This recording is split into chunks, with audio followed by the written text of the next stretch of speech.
राम जपो राम जपो राम जपो बावरे।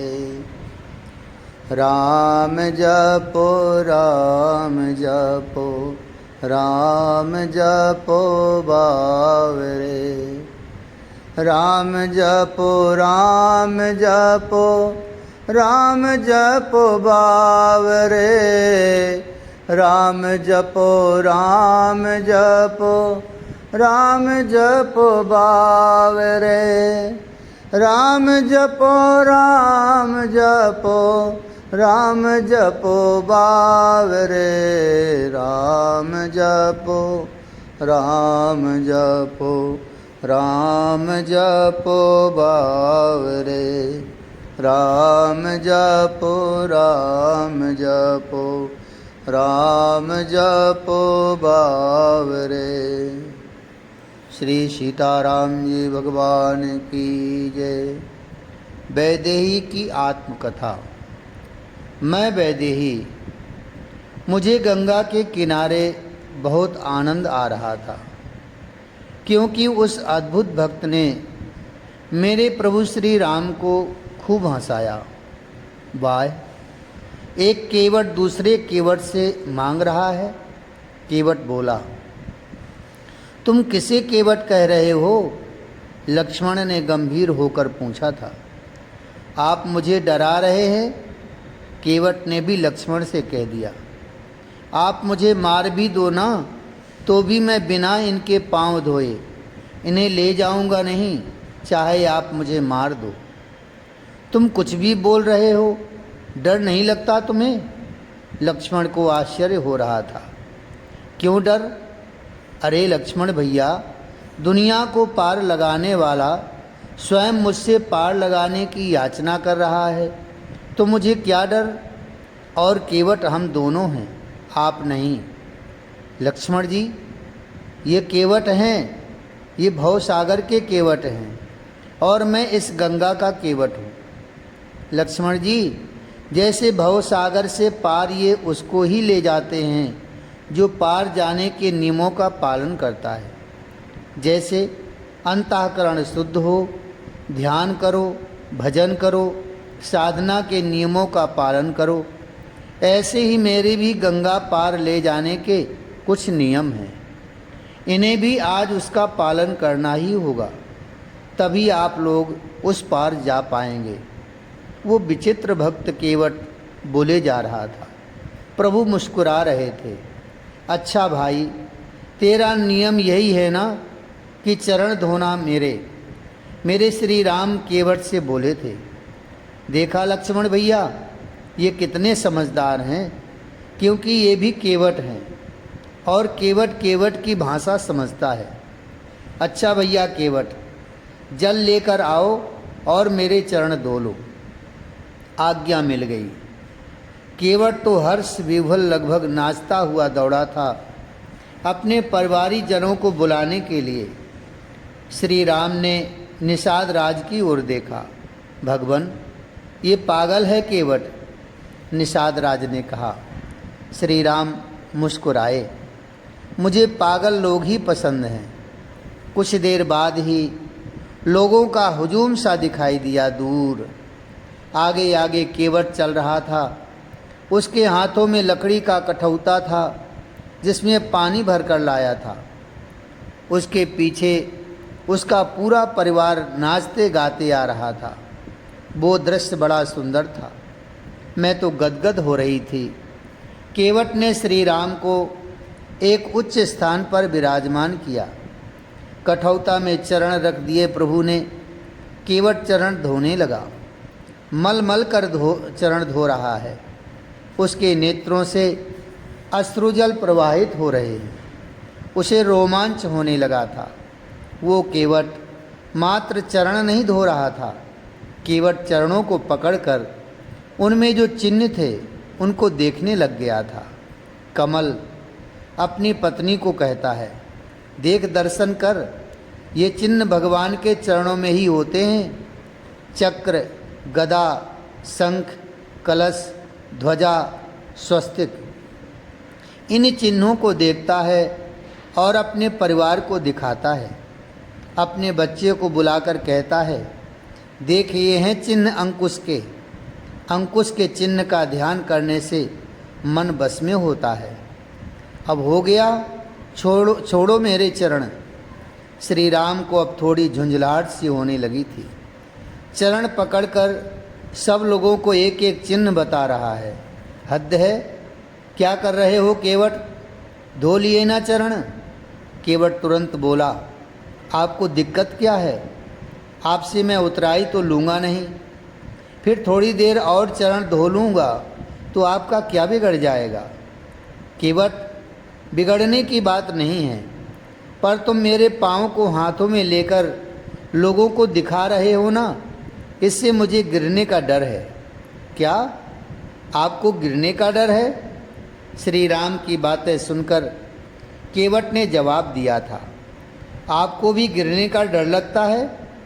अरे नाथ, मैं तो सोचता था ईश्वर को गिरने का कोई डर नहीं, फिर आपको कैसे डर लग सकता है। हे नाथ, हाथ जोड़कर खड़ा हो गया केवट। नाथ, अगर आपको गिरने का डर है तो मेरे सिर पर हाथ रख दो, इससे ना आप गिरोगे और ना मैं गिरूंगा। केवट ने सजल नयनों से कहा। आकाश से देवों ने पुष्प वृष्टि करनी प्रारंभ कर दी थी। धन्य धन्य केवट, यही शब्द गूंज रहे थे आकाश से। दुंदुभियाँ बज रही थीं जब केवट चरण धो रहा था मेरे श्री राम के। पुरुष सूक्त का सस्वर पाठ शुरू कर दिया था ऋषियों ने, पर केवट का ध्यान इस सब में नहीं था। केवट का ध्यान तो मात्र प्रभु श्री राम के चरण कमल में ही था। बहुत देर तक धोता रहा केवट, प्रभु श्री राम के चरणों को मल मल कर धोता रहा। कभी कभी तो धोना भी भूल जाता और चरणों को अपने सिर में रखकर ध्यान मग्न हो जाता। धन्य हो गया था आज केवट। सच है, श्री राम जाति नहीं देखते, कुल नहीं देखते, न विद्या देखते हैं। मेरे श्री राम तो सिर्फ प्रेम देखते हैं। राम ही केवल प्रेम प्यारा, जान लेहु जो जाननी हारा। इस अटपटे भक्त के बारे में और क्या कहूँ। केवट ने कठौते में नई गंगा प्रकट की। हाँ, प्रेमी में एक अलग ही ठसक होती है, अपने प्रियतम की ठसक, प्रियतम से लगे प्रेम की ठसक। गंगा जल कहाँ लाया था चरण धोने के लिए केवट? वो तो पानी लाया था।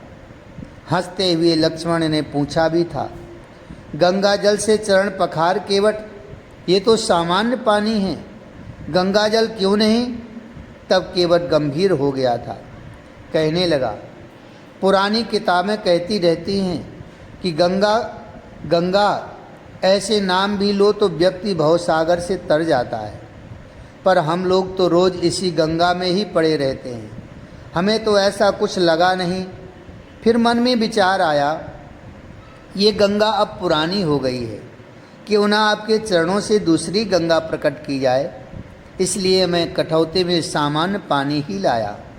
चरण आपके मेरे सामने ही हैं। अब दूसरी गंगा बहने वाली है, जो प्रेम की गंगा होगी, जो सभी को पवित्र करेगी, त्रिभुवन को। प्रेम कब कर्मकांड को मानने लगा भला, और क्यों माने? प्रेम अपने आप में ही पूर्ण है, परिपूर्ण है। आज इसी प्रेम के बंधन में बंधकर तो मेरे प्रभु श्री राम केवट की हर बात मानने के लिए विवश थे। ये व्यवस्था भी तो प्रेम की ही थी। चरण धोए केवट ने, चरणामृत पान किया। केवट ने उस जल को अपने परिवारी जनों के ऊपर छींटा। अब बैठे नौका में, ये बात भी मुस्कुराकर ही पूछ रहे थे श्री राम केवट से। नहीं नहीं, अभी नहीं, केवट बोला। क्यों? चरण धो तो लिए, पर आप इन चरणों को फिर भूमि में रखेंगे तो धूल तो लगेगी ही ना, और धूल लगेगी तो फिर गड़बड़। केवट हंसते हुए बोला था। तो श्री राम ने पूछा, हे नाथ। ये कहते हुए केवट ने अपना गमछा बिछा दिया। अब इसमें आप अपने चरण रखिए। श्री राम ने अपने चरण केवट के गमछे के ऊपर रखे थे। आहा, कितना धन्य भागी है ये केवट। उठा लिया केवट ने मेरे श्री राम को। नेत्रों से जल गिरने लगे थे केवट के। देवों ने फिर पुष्प बरसाने शुरू कर दिए, पर केवट नाच रहा है। श्री राम को उठाकर नाव में ले जाकर बिठा दिया श्री राम को। अब हम दोनों को बुलाया, बड़े आदर से बिठाया नाव में। फिर तो रस्सी खोल दी नाव की। चल पड़ी नाव गंगा की धारा में। झूमते हुए नाव चला रहा है केवट। अपनी भाषा में गीत गाते हुए नाव चला रहा है केवट। केवट ही नहीं झूम रहा, केवट की मस्ती में गंगा मैया भी झूम रही थी। कब पार पहुंच गए थे किसी को पता ही नहीं चला। नाव किनारे में लग गई थी। केवट उतरा, बेमन से नाव को बांधा। अनिच्छापूर्वक हम लोगों के सहित श्री राम को भी नाव से उतारा। अब केवट चरणों में गिर गया था। अपने आंसुओं से चरणों को भिगो दिया था श्री राम के। उठो केवट, उठो।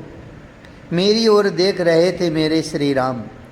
मैं समझ गई थी कि प्रभु केवट को कुछ देना चाहते हैं। मैंने तुरंत राम नाम अंकित मुद्रिका उतारी और श्री राम के हाथों में दे दी। ये क्या है प्रभु? बिलक उठा केवट। तो अंगूठी है, ले लो, प्रभु श्री राम बोले थे। मैं उतराई नहीं लूँगा नाथ, ये बात मैं कह चुका हूँ, केवट ने स्पष्ट कहा। केवट, ये उतराई नहीं है, ये तो राम नाम अंकित मुद्रिका है। इसका मतलब ये है केवट की तुम्हें मैं अपना राम नाम दे रहा हूँ। इस नाम साधना को ले लो। मेरे श्री राम ने केवट को बुझाना चाहा। ये नहीं नाथ, ये राम नाम मंत्र भी है, तो भी मैं इस मंत्र को नहीं चाहता, क्योंकि मंत्र लेने पर उसका जाप करना आवश्यक है। अब प्रभु, मुझसे ये जप तप ध्यान धारणा समाधि ये कुछ भी होने वाला नहीं है। आप मुझे साधना में लगाना चाहते हैं, पर नाथ मैं साधना नहीं कर पाऊँगा। इसलिए ये भले ही राम नाम अंकित मुद्रिका हो, मुझे नहीं चाहिए। मेरी तो बस इतनी ही साधना है कि हे नाथ, मैं आपका हूँ, मैं बस आज से आपका हूँ। मुझे क्या नहीं मिला आप बताइए। आपके चरण मिल गए, मुझे और कुछ चाहिए क्या? नहीं नाथ, कुछ नहीं चाहिए। आपसे संबंध जुड़ गया, आप मुझे अपना मानने लगे, मैं आपको अपना मानने लगा। इससे बड़ी साधना और क्या होगी? केवट नाचने लगा था। इस नाव में अब कोई नहीं बैठेगा। हे नाथ, जिस नाव में आप बैठे हों उसमें मैं किसी और को कैसे बैठा सकता हूँ? रो गया केवट। नाथ, ये केवट अब 14 वर्ष तक यहीं बैठेगा, किसी को नहीं देखेगा। जिन आँखों ने आपको देखा हो वो आँखें अब भला किसी और को देख पाएंगी? आधी धोती फाड़ ली थी केवट ने और अपनी आँखों में बांध ली। आपको अब आना ही पड़ेगा लौट के, तभी मैं ये आँखों की पट्टी खोलूँगा और उस समय आप जो देंगे प्रसाद मानकर ले लूँगा। केवट को मेरे श्री राम ने अपने हृदय से लगाया। वो बेचारा केवट तो हिलकियों से रोता रहा। पट्टी बांध ली थी आँखों में। आपको आना होगा मेरे पास, आओगे ना नाथ? मैं यहीं बैठा हूँ, 14 वर्ष तक यहीं बैठा रहूँगा आपके इंतजार में। प्रेम कोई जात और पात तो देखता नहीं, ये किसके हृदय में प्रकट हो जाए कोई नहीं जानता। वो केवट वहीं बैठा रहा।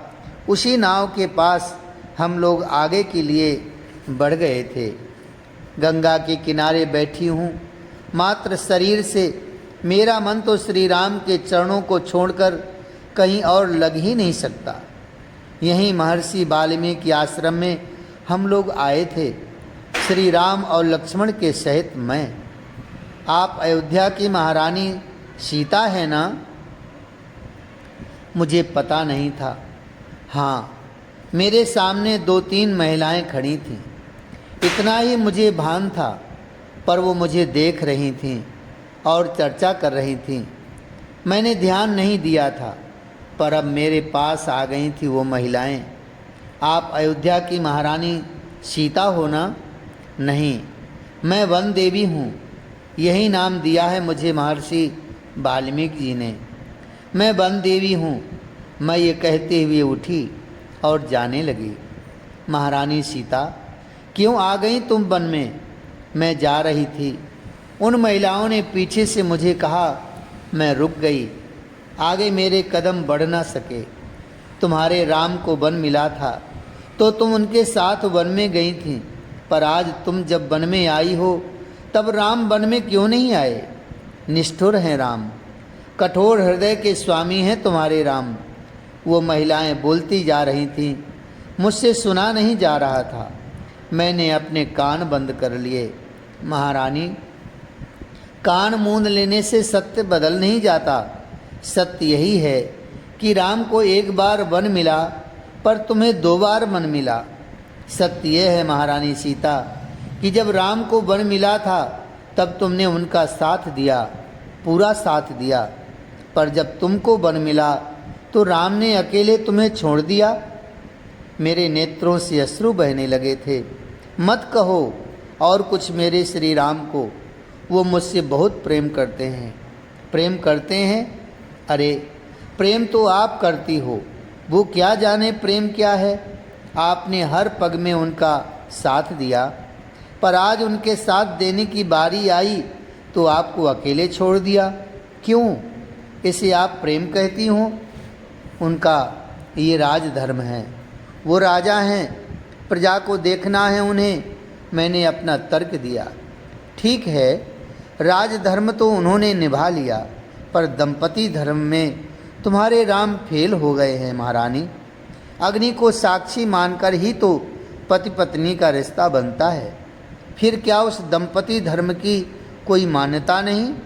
मुझे चक्कर आने लग गए थे। मैं गिरने ही जा रही थी कि उन्हीं महिलाओं ने आकर मुझे संभाला। महारानी उठो, हमने कुछ गलत नहीं कहा है महारानी। तभी मेरी मूर्छा टूटी। हे पुत्री सीता, गंभीर आवाज़ मेरे कानों में गई।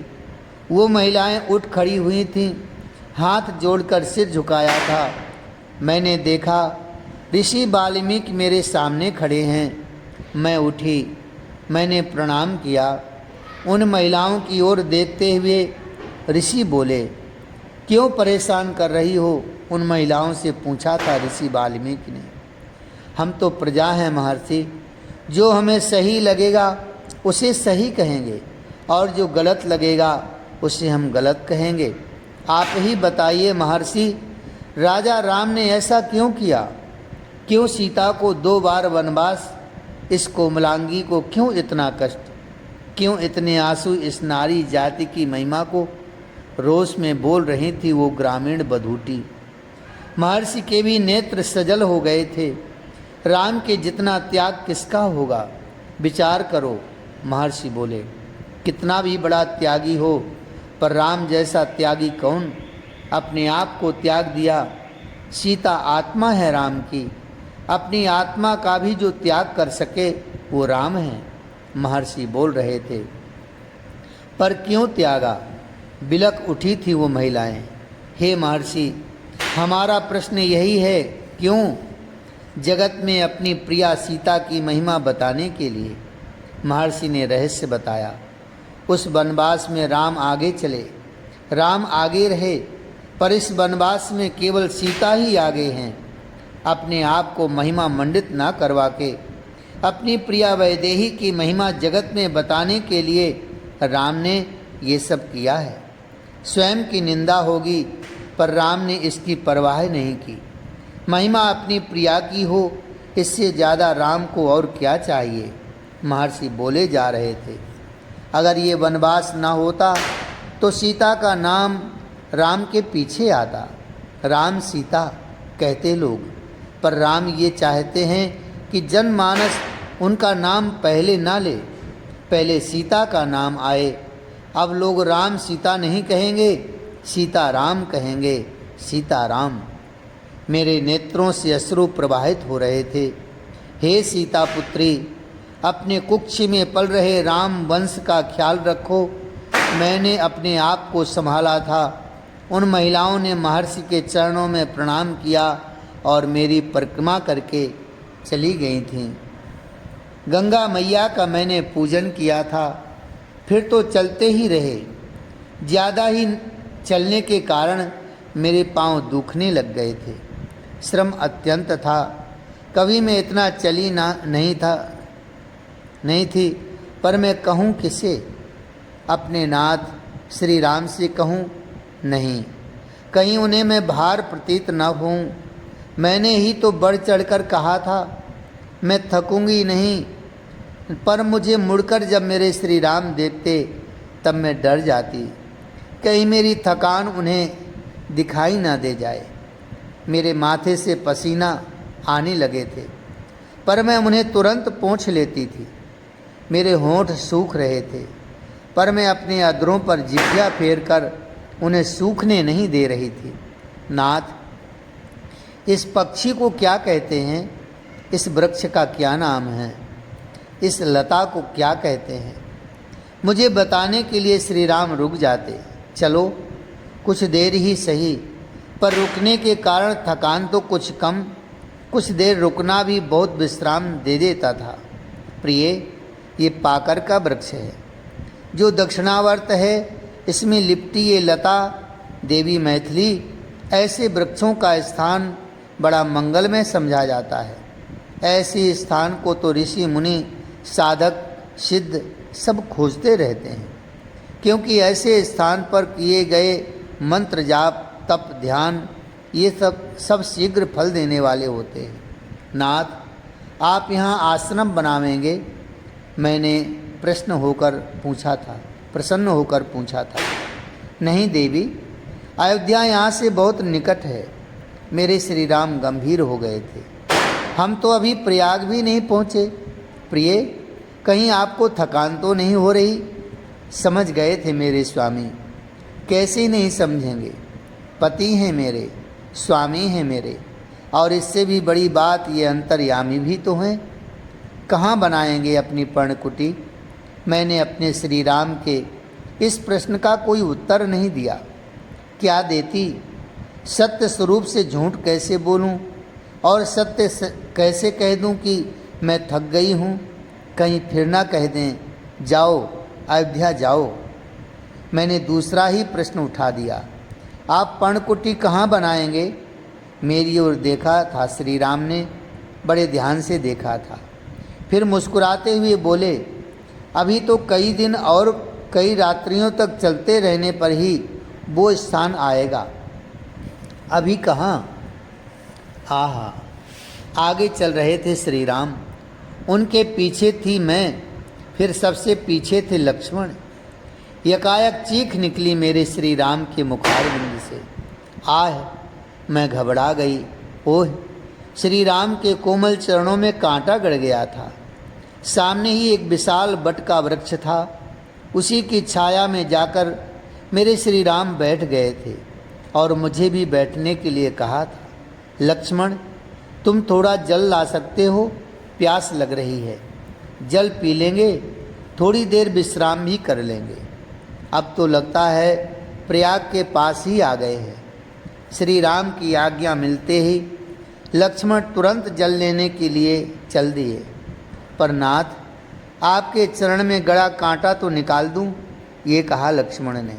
नहीं, मैं निकाल लूँगा, और तुम्हारी भाभी माँ भी तो है ना। जाओ जल लेकर आओ तुम। भेज दिया श्री राम ने लक्ष्मण को। मेरी वैदेही प्रेम पूर्ण नयन से मेरी ओर देखा था श्री राम ने। मेरे कपोल को छुआ। बहुत कष्ट हो रहा है। आप साथ हैं तो क्या कष्ट प्राण, तुम्हारे अधर सूख रहे हैं। प्यास लगी है तुम्हें? नाथ, मेरे प्यास की चिंता छोड़िए, आपके चरणों में कांटा गड़ गया है। ओह, कोई बात नहीं, कांटा तो निकल जाएगा।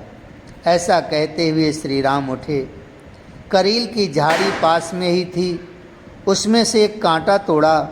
उस कांटे से चरणों में गड़ा कांटा निकालने लगे थे श्री राम। भैया, जल लाए तुम्बा में लक्ष्मण। जल को वहीं रखकर, भैया मैं निकाल देता हूँ कांटे को, इतनी सेवा तो मुझे दे दो। लक्ष्मण कंटक निकालने लगे थे। कहाँ है कंटक, कांटा कहाँ है? मैं भी खोजने लगी थी, चरणों में कहाँ गड़ा है कांटा। तब आँखों के इशारे से प्रभु ने लक्ष्मण को कहा, सीता थकित है, थक गई हैं बेचारी, इसी बहाने से उन्हें विश्राम तो मिल जाएगा ना। मैं समझूंगी नहीं इन इशारों को, मेरा हृदय भर आया। कितना प्रेम करते हैं मुझसे मेरे प्रभु श्री राम। चलो, निकल गया कंटक। घड़ी भर के बाद श्री राम ने मुझसे कहा, जल पिलाया मुझे, स्वयं ने पिया, फिर आगे के लिए चल दिए थे। प्रयाग सामने ही था हमारे। जय जय श्री सीताराम। राम रघुवर की प्राण प्रिया, भजो रे मन सिया सिया। राम रघुवर की प्राण प्रिया, भजो रे मन सिया सिया। सिया सिया भजो सिया सिया, सिया सिया भजो सिया सिया। राम रघुवर की, राम रघुवर की प्राण प्रिया, भजो रे मन सिया सिया। राम रघुवर की प्राण प्रिया, भजो रे मन सिया सिया। श्री सीताराम जी भगवान की जय। जय जय श्री सीताराम।